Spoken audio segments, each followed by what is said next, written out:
Battle of Midway was fought between the United States and the Japanese during World War II in the Pacific Theater from June 4th to June 6, 1943. The battle acted as a turning point in World War II in the Pacific Theater for the United States. After the surprise attack at Pearl Harbor, the Japanese sought to take out the United States quickly before it could really mobilize its military. The United States had intelligence about Pearl Harbor and understood that it was possible that the Japanese could attack at some point, and they had even heard some intelligence that there were possibly planes flying nearby, but they chose not to listen to that advice. However, during the Battle of Midway, the United States acted on an advice that suggested that Japan was going to attack Midway.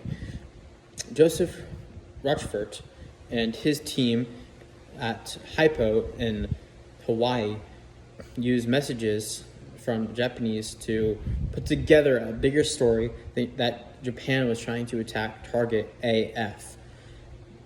Usually, his team wouldn't be able to decrypt the entire messages that the Japanese sent, but they could tell where it was sent from and who were the recipients and some parts of the message. So it was difficult to actually give people the explanation for why they thought that the Japanese were going to do that, but they were certain.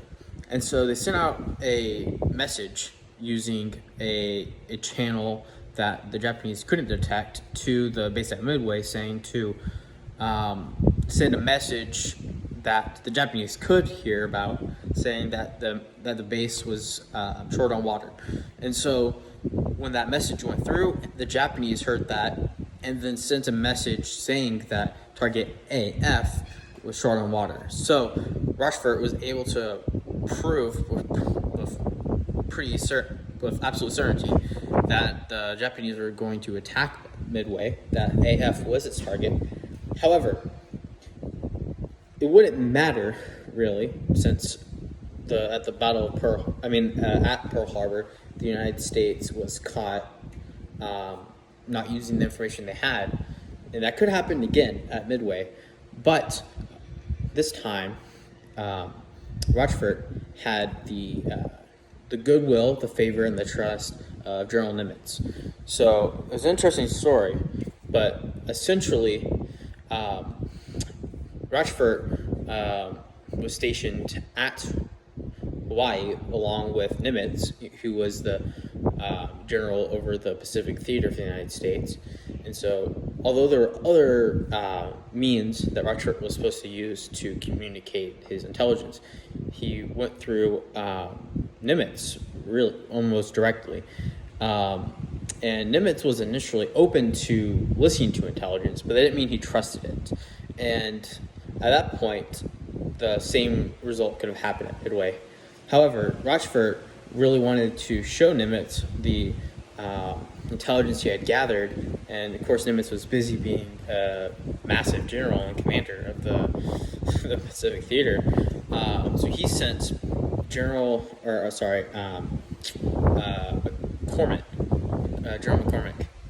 McCormick, I think, to Rochefort for a 2-hour meeting, which ended up lasting like 3 or 4 hours. And basically, he went over the different transmissions and signals he got and talked about how they fit together for the broader story. And that really gained McCormick's trust. And that, in turn, led to General Nimitz being willing to listen. And even then, there were other generals throughout the Pacific that thought that the Japanese were going to perhaps try to attack Hawaii again. So maybe some other different locations. And in fact, Rochefort had actually warned that the Japanese were going to attack Hawaii again. And no one listened, but the Japanese dropped 4 bombs. And luckily, they missed their targets due to terrible weather. But basically, today it seems like the fact that the Japanese decided to attack target AF, that was able to be confirmed as Midway, seems to us like it's pretty simple. Like, it makes complete sense, and that the generals would act on that information with complete confidence, and that's simply not the case. So it's impressive that that couple people were able to work to avoid the mistakes made at Pearl Harbor. And when the battle happened, the Japanese sent a couple different carriers with a couple hundred aircraft, and the United States was able to send the Yorktown, the USS Enterprise, and the USS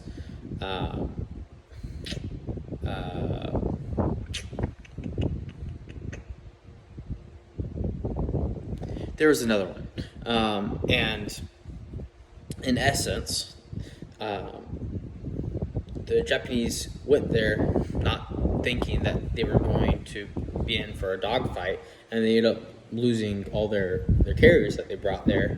The United States only lost Yorktown, which was actually already damaged from the Battle of the Coral Sea just before that, and so which is partly responsible for the ship being destroyed in the first place.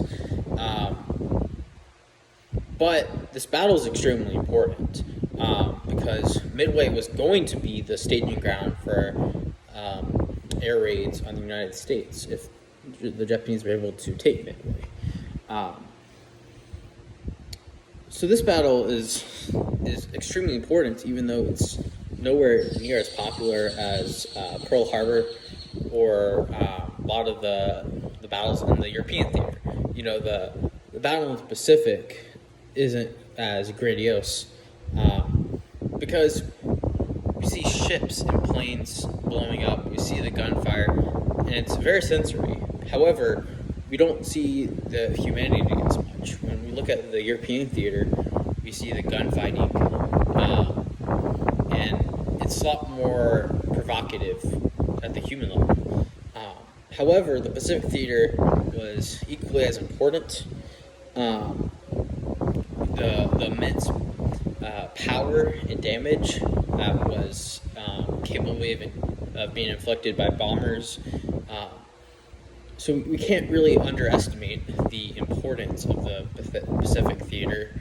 And also, the Pacific theater was different than the other theaters in that the United States was really United States versus Japan. And we're dealing with the parts of the coast of Australia and Eastern Asia that aren't as close to us. We're more emotionally disconnected. So it's important to think about how battles like the Battle of Midway prevented that area of the world becoming much more significant. If Japan had taken Midway, then they could have bombed the United States. They could have been bombing the coast of California. So that incredible intelligence battle that the United States was able to win was really responsible for how the war ended up turning out.